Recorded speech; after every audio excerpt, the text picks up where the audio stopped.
All right, which is your injured wrist? That one, fantastic. So I want you to take your good wrist for me, bend your arm at 90 degrees, and just kind of keep that thumb out for me. The way I like to measure is kind of get this across and go under the bicep at that 90 degrees. And you do kind of want that 4 or 5 inches on either side. You can always make it smaller, you can never add more length. So you are going to be a 54. We are going to be using 3-inch ortho glass for the majority of these splints, and you can match the width of the ortho glass to the width of the forearm. So for the reverse Sugartong, there's 2 things that I always like to prep. With the version where we kind of wrap it up onto the bicep, helps keep that elbow a little bit more locked, creates a much cleaner corner in the elbow. It's very important that you actually kind of round off the ends here a little bit.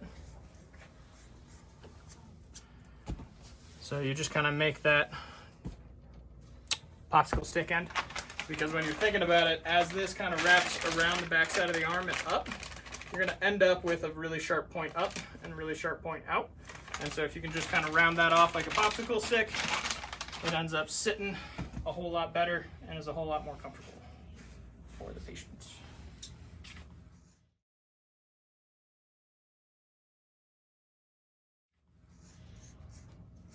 And then taking a little bit of extra material off just so that all of that fiberglass is encased in the padding. Find your halfway point. The way that I like to do this is we'll cut from making sure that you have that open end about 80% of the way through. And then I open up the middle here. And what I like to do is we're kind of shooting for a U. So no more than about 1 inch wide, just a nice little U, and try to get it up as high as you can, leaving really only about that like 5 or 10% of that cut.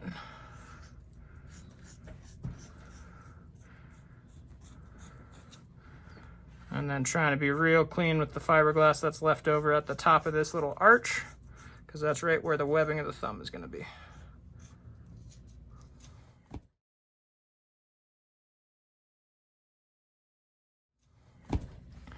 And because we made that slit a little bit smaller, again, all of the fiberglass is contained within the padding. Makes it an awful lot more comfortable for the patient. Biggest trick with these is make sure that you actually put it on yourself and take a look in there. You can see how there's no fiberglass that's going to be kind of getting into the webbing of the thumb. So this one would be good to go as is.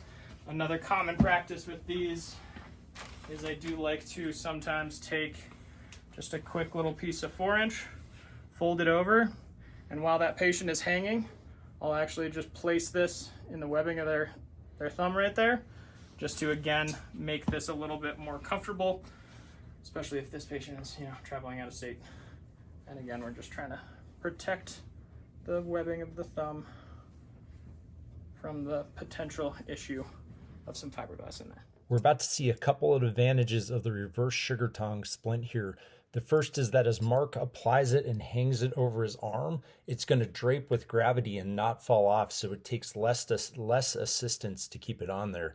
The second is as he wraps it under the elbow and up the bicep, you're really going to see how that's going to help lock in the arm where you don't get pronation and supination, and it takes out flexion and extension better than the regular Sugartong does as well.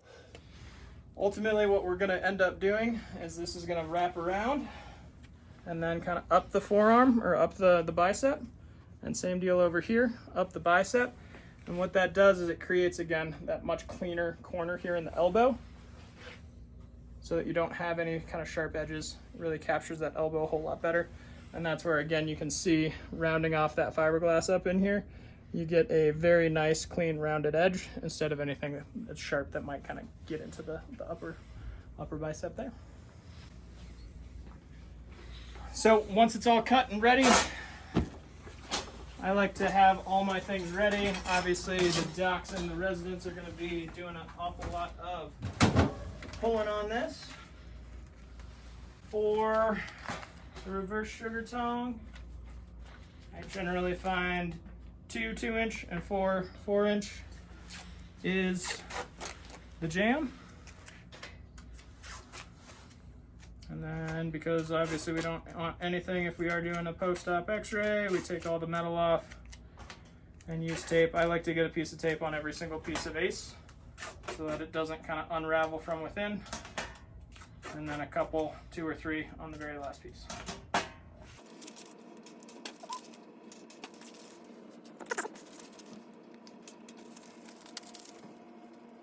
All right.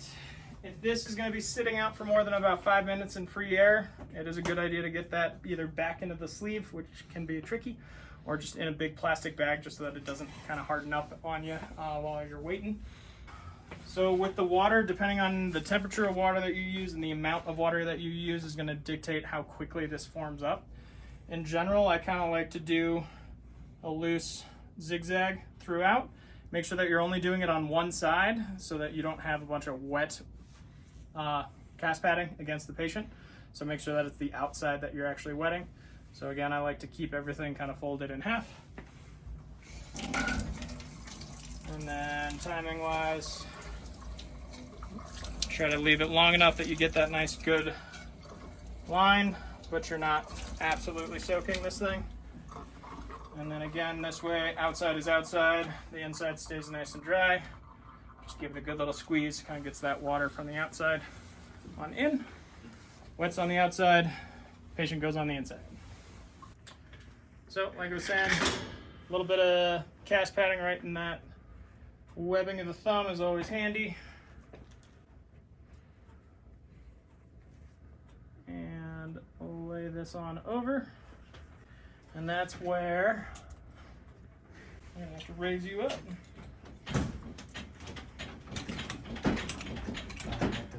Yeah. Because we don't want you at that 90-degree position.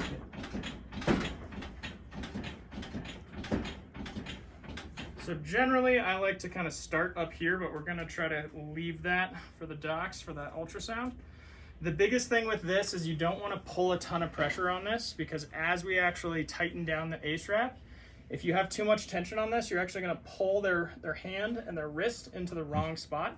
So when we're kind of initially placing this and wrapping this around the bicep, what we're really trying to do is just kind of have it pretty loose and make sure again that you're not pulling any of that downward tension, because as we tighten this up, it's naturally going to kind of pull it down a little bit.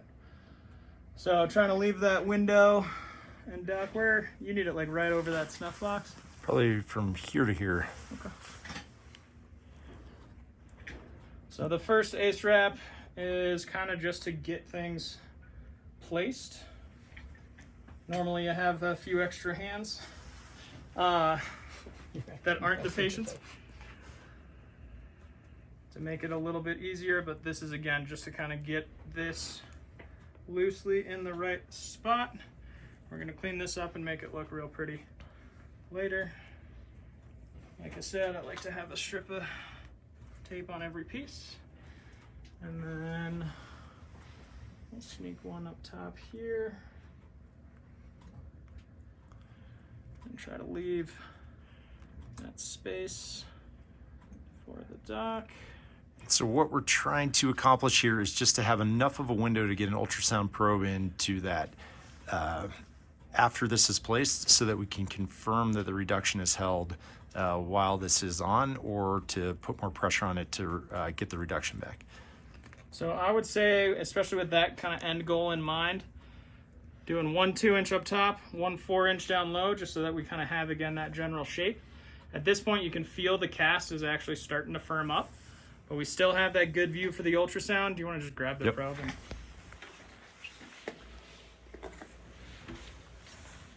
So our goal with this is to be able to get the ultrasound into that spot where we can see the distal radius, and we'll be able to see if we've held alignment during that time, because a lot of times we lose a little bit of force as we're transitioning to get the splint on.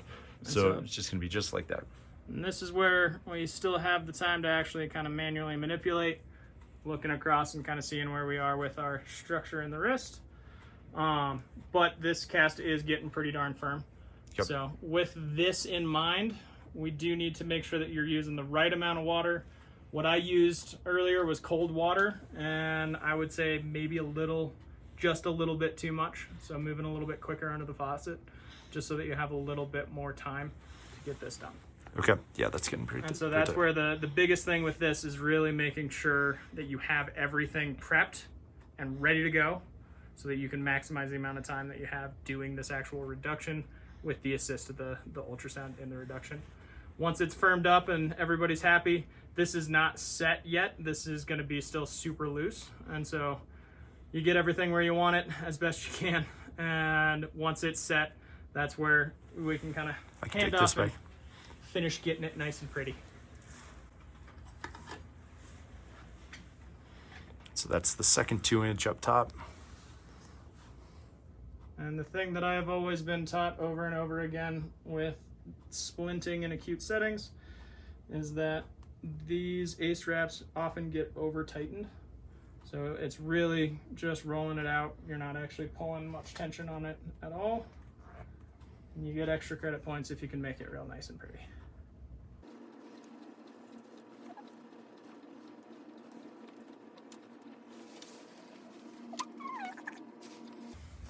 Oh, see, I lost a couple extra credit points. Left a tiny little bit open. So that's why you always have extra materials ready to go so that you can do that. At this point, we lay this across on a pillow for the patient, let it dry.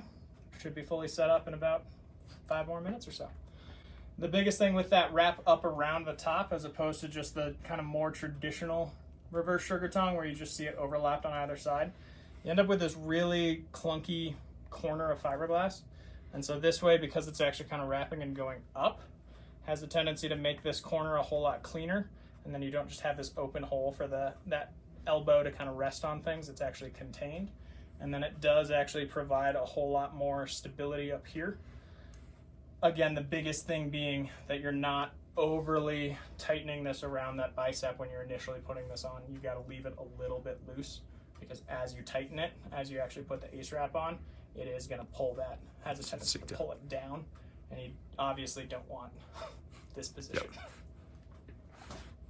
Awesome, thank you.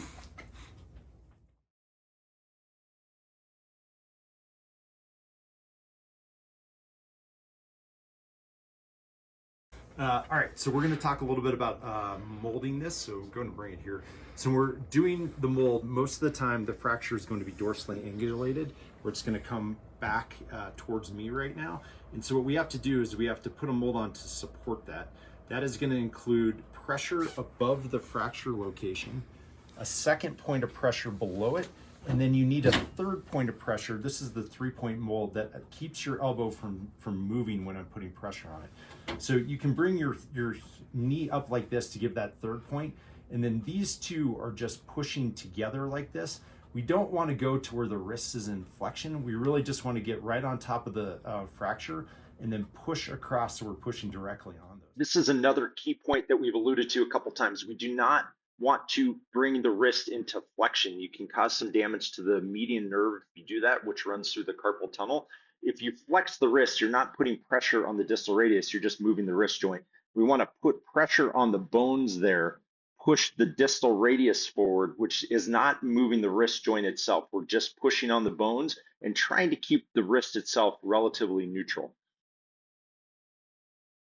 Another way to do this that's probably actually a little bit easier is to have your knee underneath the radius, where on the volar side.